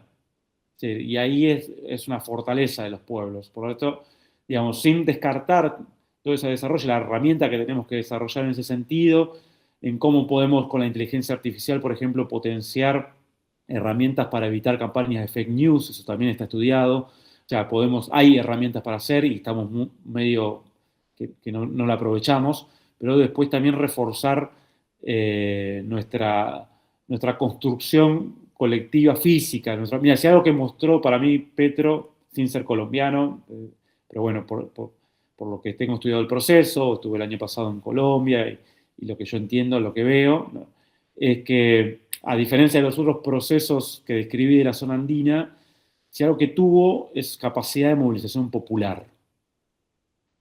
Y eso es central para los pueblos, porque ahí es donde tenemos una fuerza fenomenal, con todos los problemas que pueda llegar a tener, con todas las contradicciones, pero creo que ahí hay algo importante, y nosotros para que las democracias liberales tengan contenido real y se convierta en una democracia más social y real, eso depende enormemente de la organización y la movilización popular en la calle, en todo caso reforzada, como en su momento fue por la prensa, el cine y la radio, ahora por las redes y ¿no?, las cuestiones digitales como herramienta clave que tenemos que aprender y tenemos que tener los cuadros técnicos que sepan manejar eso. Pero bueno, eso, algunas reflexiones nomás. Bien, gracias, Gabriel. Muchas gracias. No sé, Juan. Interesantísimo. Sí, Juan. Sí, varias cosas muy interesantes frente a este último tema de la soberanía digital que ha estado en la agenda también acá de Petro, del mismo Petro. Lo primero es que justamente hace este mismo año, creo, frente a lo que decía Gabriel con relación a la experiencia china, tuvimos acá un intercambio de experiencias frente a la reforma agraria y se expresaba claramente esto del salto en productividad con la articulación de la IA a los procesos de trabajadores rurales libremente asociados en China. Y era bien potente, porque China abordó inicialmente el proceso de entrega de tierras, de tecnificación, de autonomía relativa de los trabajadores libremente asociados, y al articular los elementos de la inteligencia artificial hubo una explosión de productividad tremendísima, que es en parte lo que se ha querido también empezar a emular acá. Vamos en una fase que era deuda histórica, que es por lo menos entregar la tierra a quien la sabe trabajar y tiene la vocación para trabajarla, pero con otro elemento, y es que con el gobierno de Petro se construye la primera facultad de inteligencia artificial en Colombia y se empieza a incluir en muchos de los programas de pregrado, incluso en las instituciones de educación básica, elementos relacionados con la inteligencia artificial. Y eso para nosotros es muy importante en Colombia, porque es que acá se expresa la transtemporalidad al abordar el tema desde lo territorial. Hay territorios que no tienen siquiera conectividad a servicios públicos básicos, a energía eléctrica o acueducto y alcantarillado. Muchos de los territorios de este país no tienen alcantarillado, agua potable y energía eléctrica. Pero al mismo tiempo hay centros urbanos en donde está lo más lo último de la alta tecnología, ¿cierto? Entonces va llegando, hay parece temporalidades diferentes en el mismo territorio nacional, y de lo que se ha tratado es de generar unos mínimos de base de equilibrio. Y esto es una tarea de ajuste necesario para avanzar hacia la siguiente, y es la construcción de esa soberanía digital que está en la agenda, que no se ha perdido de la agenda. ¿Y por qué es más que clave hoy? Porque, por ejemplo, volviendo al tema electoral, el candidato de la extrema derecha ha enfocado su ejercicio electoral a las estrategias de aire, a todo el escenario de la televisión, de la radio y de las redes sociales y de toda esta construcción digital, con toda suerte de influencers nacionales e internacionales. Se habla que desde Brasil hay un ejército de hackers y de trabajadores del tema digital generando bots, generando mensajes, etcétera. Y nosotros, en la primera vuelta presidencial, cometimos un error, creo yo, también por centrarnos en lo que nos dio resultado en la elección de Petro. Y acá creo que es importante considerar que lo que es fuerte en una coyuntura no necesariamente lo es en otra. Eso es un aprendizaje del profe Hugo Semmelman. Y lo que es fuerte en una coyuntura en particular puede ser incluso contraproducente en otra.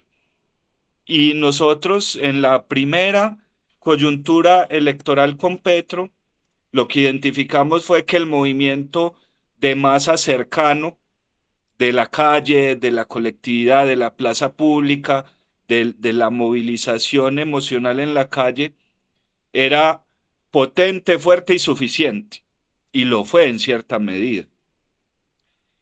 Y se trató de replicar en esta primera vuelta, y no se le dio tanta importancia al aire. Se le dio la importancia a la tierra y no tanto al aire. Y eso nos trajo un resultado sorpresivo en esta primera vuelta. En esta segunda fase de la segunda vuelta, cuando digo segunda fase les hablo de 10 días, o sea, porque la segunda vuelta es una vuelta express, que se tira 3 semanas, poco más. En esta última fase de la segunda vuelta, hubo un cambio en la estrategia comunicacional de la campaña, un cambio estructural, incluyendo desde la cabeza de la coordinación de las comunicaciones hacia abajo. Y se le dio apertura a los influencers de izquierda y a la gente que maneja redes que es de izquierda. Y entonces lo que ha permitido ese cambio es que Cepeda, que es un hombre que yo no sé si ustedes lo han seguido, es un hombre muy estructurado, él es filósofo, y digamos que su actuar no obedece al espectáculo que exige la política de ahora, sino que obedece más a la elaboración serena de los argumentos, a la verdad, a la búsqueda permanente de un argumento lo más cercano a la realidad fáctica posible. Es decir, con una lógica muy ética del hacer político, pues resulta que de esa forma nos estaba un poco perjudicando en la disputa en el escenario del aire, y había que acometer otro tipo de tácticas en donde, sin cambiar la esencia de Iván Cepeda, pues se pudiera disputar en el ámbito emocional, en el ámbito de las masas. Y allí fueron clave los influencers, los trabajadores del escenario digital, etc. Entonces, el escenario digital que puede venirse ante nosotros como un arma de guerra del imperio, al mismo tiempo es un escenario de grietas de posibilidad, ¿cierto?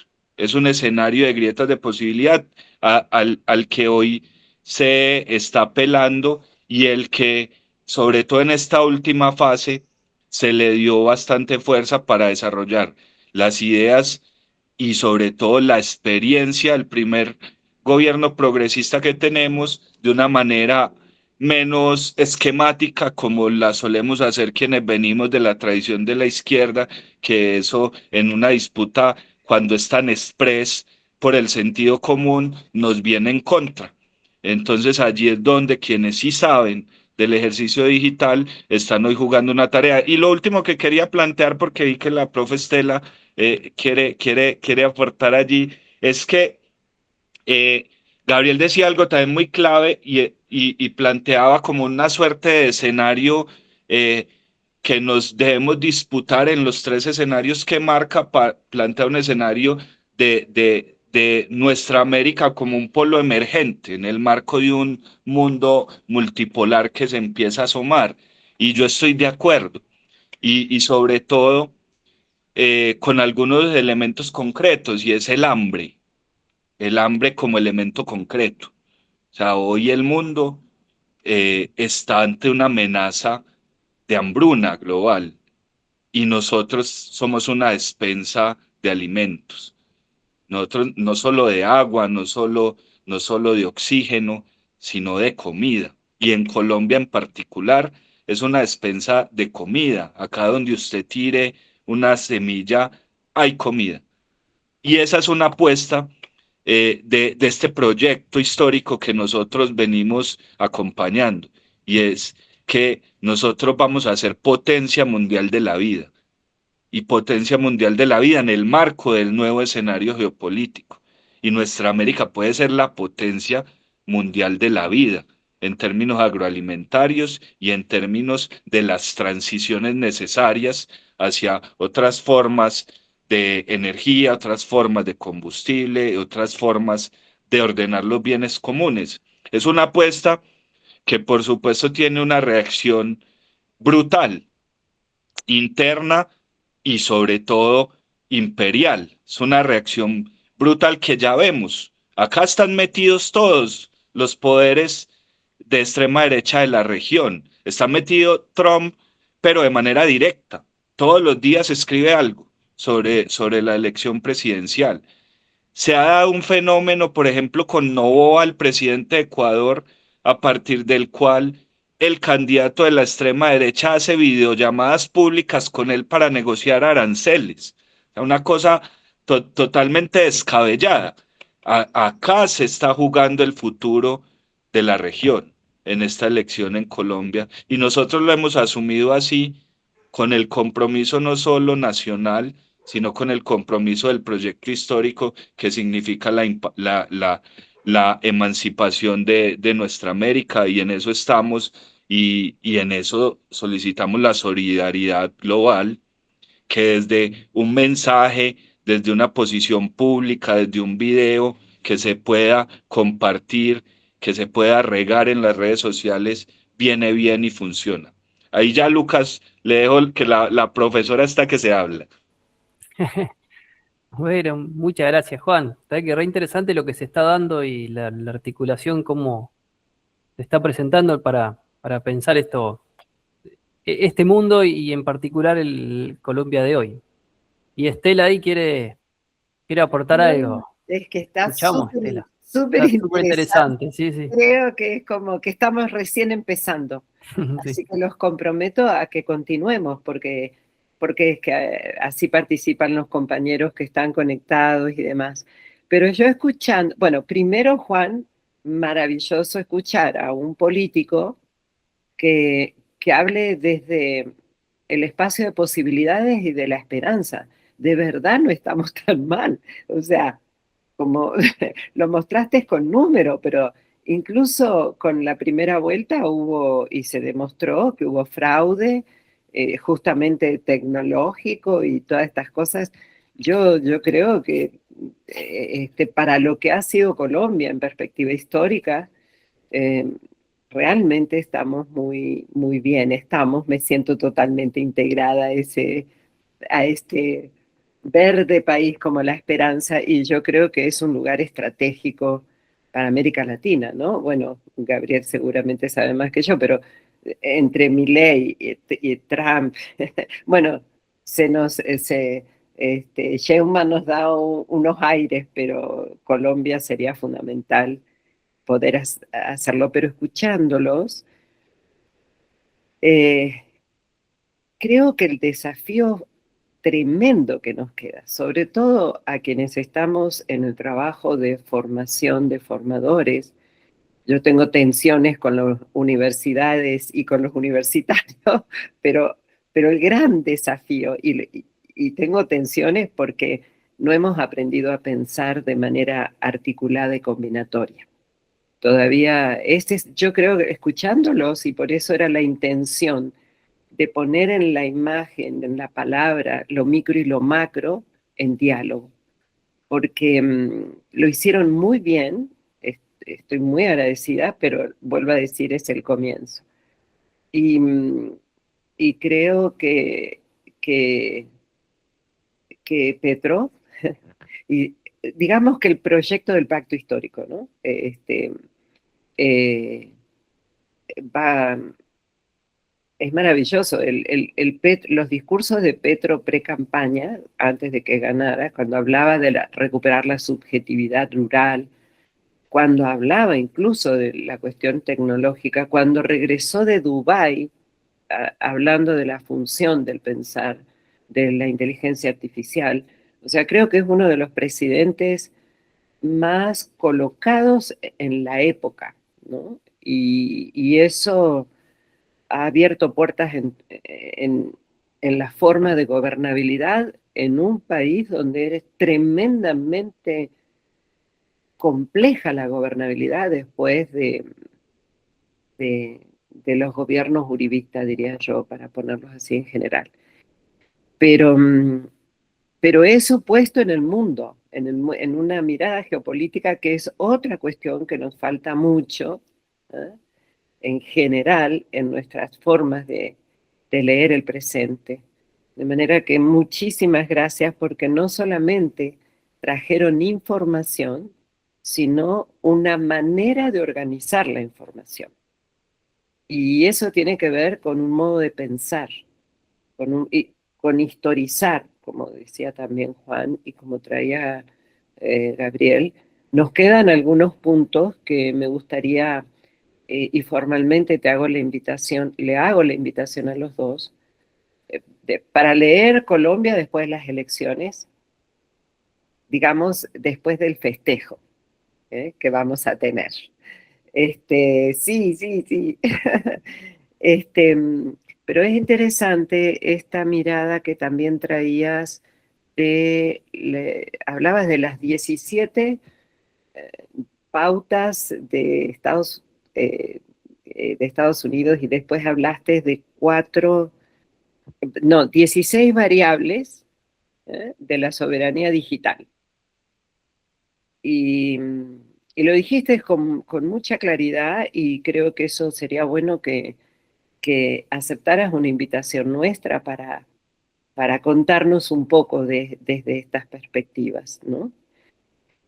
Y retomar, diría yo, con Juan, profundizar un poco los logros, porque a mí me tocó estar en Colombia con las elecciones, le contaba a Juan, creo, y a veces al mundo, digamos, disque progresista, nos falta una lectura más amplia, compleja, antes de deprimirnos, ¿no? Entonces, muchas gracias a ustedes por esta posibilidad, muy semelmanianos, los dos, aunque creo que Gabriel no lo conoció personalmente, pero creo que todos nos encontramos en el mismo proyecto emancipatorio, ¿no? Pero bueno, esto era lo que quería agregar, que creo que el gran desafío es de pensamiento. Yo creo que sí, la inteligencia artificial, sí, el cognitivismo en todas sus facetas, sí, todo esto, pero si no recuperamos una manera de pensar el mundo de la vida de quienes van a usar esos artefactos, vamos a estar caminando lento. Y esto es lo que ustedes hicieron, a mi modo de ver, hoy, sin ponernos de acuerdo en eso, con lo cual estoy sumamente agradecida, pero seguramente ustedes querrán hacer ahora un cierre, Lucas y ustedes dos, y gracias, gracias, gracias de verdad, pero puntos suspensivos, espero que nos acepten la próxima. Bien, gracias, Estela. Digo unas cositas, unas palabritas y después les dejo para el cierre a Gabriel y a Juan. Bueno, agradecerles muchísimo. La verdad que nosotros estamos con una apuesta desde hace un tiempo de pensar, bueno, la geopolítica, el mundo, cómo está, las tecnologías y demás, y cómo hacemos ese pensamiento geopolítico desde América Latina, y cómo bueno, nos encontramos ahí, como América Latina. Esto que traía Juan de Semmelman, ¿no es cierto? Lo que en una coyuntura funciona, en otra tal vez no, porque va cambiando, y cómo esa realidad es mutable. Entonces, por eso para nosotros es fundamental pensar el presente, pensar cómo estamos, qué está sucediendo en este presente. Y ahí, bueno, Juan, hablabas algo como, en un momento dijiste como escenarios de grieta, y a partir de esas grietas hay un lugar para proponer otra cosa, para lo posible, para el pensamiento. Y creo, como decía Estela, el pensar, y me parece que también el encuentro, ahí que Gabriel traía relación a esto cuando era la soberanía digital, también ese encuentro popular, digamos, pero me parece que el pensar y el encuentro son dos actos totalmente revolucionarios hoy. Y bueno, apostar a eso, y este espacio es una apuesta por eso, para encontrarnos, desde realidades distintas, historias distintas, países distintos, pero que estamos hermanados en América Latina, en realidades similares, y nos juntamos para pensar juntos el presente y alternativas, y posibles alternativas para un futuro posible, un inédito viable, como decía Freire. Así que me parece que, bueno, agradecerles esto. Me parece que al cruzar por ahí el mapa geopolítico del mundo, ¿no es cierto?, con por ahí el pulso vital del territorio que nos trae Juan, y también Gabriel, entendemos por ahí que nuestro desafío es salir de esos fragmentos, ¿no es cierto? La verdad, la guerra está fragmentada, pero bueno, ¿qué encontramos en esas grietas como posibilidad, como campo de posibilidad? Y ahí poder tejer sentidos, ahí asumir lo que decía Cuyo, nuestro estar siendo, nuestro propio estar siendo en América Latina. Me parece que bueno, eso ahí es un poco el juego de soberanía que nos traían ambos. Así que muchas gracias, y muchas gracias por todo lo que han aportado. Así que les dejamos para el cierre, y también cómo se sintieron en este encuentro. Gracias. Bueno, voy yo, así cierra Juan. En primer lugar, agradecido. Me sentí muy cómodo, y es muy importante establecer, generar estos espacios de debate, de reflexión, porque creo que también tenemos que entender que a veces las batallas son nacionales, pero la lucha es nuestroamericana, y hay que construir fuerza social nuestroamericana con esa capacidad de después atender la particularidad, pero no perder de vista lo general, ¿no? Porque aparte también a quienes nos enfrentamos se mueven así. No es casualidad, son todos parecidos, digamos. O sea, así, los Esprella, digamos, son, o sea, entre los Esprella, los Katz, los Milei, digamos, es lo mismo, es un plan, es el mismo plan, ¿no? Y nosotros tenemos que tener un continentalismo también más férreo. Creo que es también una gran tarea crear pensamiento propio, recuperar nuestra tradición y crear pensamiento propio. Creo que uno de los problemas que tiene América Latina es depender mucho y reproducir una neocolonialidad, incluso a veces desde el progresismo, con el norte global. O sea, utilizar categorías, pensamiento no regular, que nos deforman la realidad. No sé, yo siempre utilizo un ejemplo. Dice, hay una ola de ultraderecha mundial. Entonces, en realidad, se define lo que pasa en el 10% de la población mundial como mundial.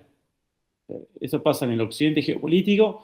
Y en América Latina es una disputa y no está tan claro. O sea, tenemos los Petro también, o sea, o los Lula. O sea, no es que eso está en disputa. Y la ola es, en realidad, se está sustituyendo a la derecha tradicional con otras formas iliberales, más reaccionarias. Pero tampoco es que esa oleada es inevitable. Y es como imposible de enfrentar. Muy por el contrario, tiene muchos pies de barros y nosotros tenemos con qué enfrentarlo. Entonces tenemos que hacer una revolución del pensamiento, más propio. Mirar, me parece que hay una tarea nuestra, como coincido con Estela ahí en eso, tenemos un problema en nuestras universidades, y yo soy parte de los sistemas, del sistema universitario argentino y de ciencia y tecnología, y tenemos un problema ahí. O sea, un desafío, ¿no? Tareas. Y creo que hay que pensar esa América Latina en disputa para los próximos años y mirar la coyuntura, que un poco también me gustó lo que dijo Juan en ese sentido, en el largo plazo, porque si no, podemos caer en el coyunturalismo y con el coyunturalismo, viste, oscilar entre la euforia por un triunfo parcial o la depresión por un resultado negativo. Y vamos a tener muchos resultados negativos y positivos, pero hay que apuntar a lo estratégico, digamos, es la clave, a cómo se va desenvolviendo ese proceso histórico. Y yo creo que hay ahí una chance muy grande para América Latina de insertarse en este mundo en transición. Es una gran oportunidad histórica en este mundo en transición. Nosotros miramos por otra coyuntura, el proceso de caos sistémico anterior era mucho más complicado, había menos margen de maniobra, y lo vivimos muy negativamente América Latina, ese proceso, los años dorados de la hegemonía estadounidense y la Guerra Fría, y cómo eso limitaba nuestro margen de acción. Hoy hay otra correlación de fuerza a nivel mundial y podemos aprovechar la cooperación que se abre en el marco de los BRICS desde la autonomía. Yo decía esto y me sorprendió escuchar a Juan lo que mencionaba también de cómo se estaba copiando algo en el tema del agro, porque yo, bueno, acabo de venir de China en eso, y yo acompañé una delegación de 27 microempresarios, emprendedores, productores brasileños, negros, digamos, articulando con el Ministerio de Desigualdad de Brasil, el Claxo, por Claxo, y la Secretaría de Pequeña y Mediana Empresa. Bueno, nada, a nutrirse en China y a entrenarse en inteligencia artificial, marco de cooperación, bueno, transferencia de tecnología, transferencia de saberes, transferencia de capacidades. Hay que ver después qué se hacemos con eso, pero hay una posibilidad ahí de jugar y se abre eso, y creo que ahí hay que hacer hay que hacer nuestras apuestas, ¿no? En este mundo multipolar bueno, y entender que tenemos ahí una oportunidad, que no estamos en... Porque nos quieren derrotar antes de salir a jugar a la cancha, ¿no? Entonces, es como que no hay chance, no hay posibilidades, entonces salimos ya perdiendo antes de salir a jugar el partido. Y el partido está abierto, nos van a hacer algún gol, vamos a meter otros, pero creo que hay que jugar, y la próxima década se va a jugar fuerte, y es muy importante estar articulados y pensando juntos. Gracias, Gabriel, muchas gracias. Sí, Juan. Bueno, pues primero, si escuchan por allá como reggaetón, es que esa es la cultura popular por acá. Acá la gente vive la fiesta y la tragedia al mismo tiempo. No, vea, yo sí, primero agradecerles a Gabriel, que estuve muy atento a todas sus reflexiones y casi que de acuerdo con todo, pero sobre todo aprendiendo mucho de cada reflexión. Lucas, profe Estela, muchas gracias por el espacio, porque acá pues entre nosotros 40.000, uno cuando ingresa a la responsabilidad política, porque la militancia pues la he tenido toda la vida, pero ya la responsabilidad política, se ve obligado a alejarse un poco de la academia, y eso a mí pues me ha dolido en lo personal mucho, me ha generado mucho conflicto existencial, y siempre tener estos espacios para la calma y para la reflexión más profunda, para la pausa necesaria, porque los tiempos de la política y de la academia son diferentes, pero ambos necesarios. Tener este tiempo necesario de reflexión ayuda mucho para el espíritu. Acá mientras hablaba con ustedes, mientras escuchaba a Gabriel, me llegaban un montón de mensajes porque además tengo una tarea hoy que resolver en logística, política.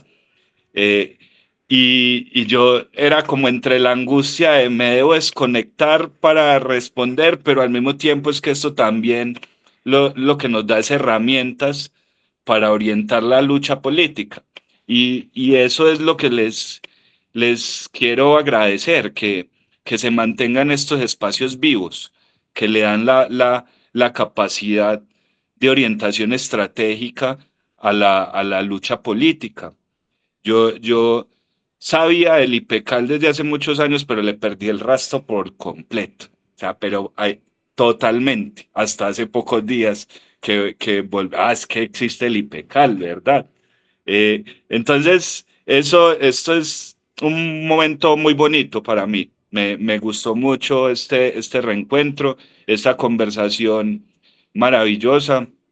A la gente que nos ve de Colombia, pues decirles que, por un lado, creo que vamos a ganar, pero más allá del resultado electoral, es que ya hay un proyecto que empieza a constituirse con una fuerza que es incontenible, sé que no la va a pagar un resultado electoral.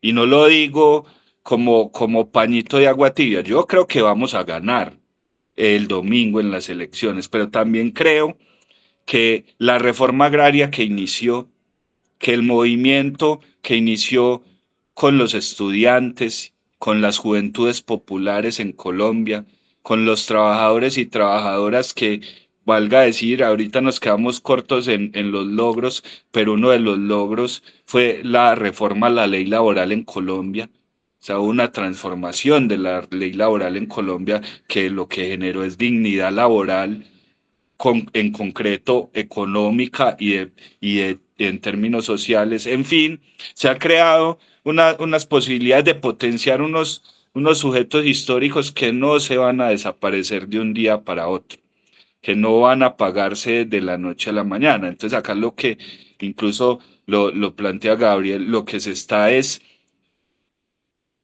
definiendo si esta disputa histórica de larga duración se va a dar en condiciones de tener el poder del gobierno o no. Pero ya está dada la disputa histórica y estamos en ella como sujetos históricos organizados para dar esa disputa. Y eso es lo que quiero que la gente en Colombia comprenda, que se mantenga activa, que se mantenga movilizada, formándose, organizándose, movilizándose, porque esta es una lucha que es larga, es contra décadas y siglos de construir un orden desigual que sojuzga a los pueblos. Entonces tampoco será de la noche a la mañana la conquista emancipatoria, va a ser trabajada, requerirá un proceso largo, pero en ese estamos. Entonces, a ustedes, pues, seguir desde cada uno de los países en la misma, acá le decimos brega, en la brega, en la lucha incansable a pesar de todo, y acá en Colombia, convencidos que ganaremos el domingo y convencidos que seguiremos ganando de aquí en lo que se viene. Bien, buenísimo, muchas gracias. Y fuerza Colombia, acá acompañando desde toda Latinoamérica. Bueno, agradecerles por invitarnos a leer, a pensar y a pensarnos en la exigencia de nuestro presente. Y bueno, y las puertas de IPECAL están abiertas, ¿no es cierto, Estela? Para cuando quieran pasar por ahí Total, total. y acompañarnos en este proyecto. No, y también decir eso, ese mensaje que diste al final, sobre todo lo digo como de la parte de mi corazoncito argentino, porque con esto de tener el corazón partido, dijo Sanz, entre México y Argentina, los, los proyectos como de movimiento, o sea, los proyectos políticos de largo alcance, lo digo como peronista, no tienen no tienen, no, Somos todos compañeros. exacto, compañero. No dependen solo de estar en el gobierno, dependen de la fuerza del movimiento. Y hoy por hoy, esto que dijiste también, Juan, y lo que trajo Gabriel, la movilización popular superó al primer momento, porque la cantidad de cosas que hace la misma gente, no solo los influencers, la cantidad de gente jóvenes en la calle, los viejitos, todos están movilizados. Y yo creo que esta fuerza combinada hará que nos creamos en serio que los proyectos y políticos intelectuales, los proyectos sociales, los movimientos, eh, son como las olas del mar. Pueden tener en su momento un poquito para atrás, pero siempre están. Así que gracias por esperanzarnos a los dos, porque sus mensajes fueron eso. Así que les vamos a volver a invitar. Así que no se pongan contentos que acá cerró. Sí, Así sí, que, y qué honor tenerlos en este primer sí. encuentro de conversaciones de época. Así que Mm, muchas gracias y gracias por eso, por la esperanza también que nos han traído, esa esperanza activa. Así Adiós. que gracias, muchas Adiós. gracias. Nos Bueno, vemos. abrazos. Un Un placer. abrazo grande. Gran abrazo. Chao, fuerza. Adiós.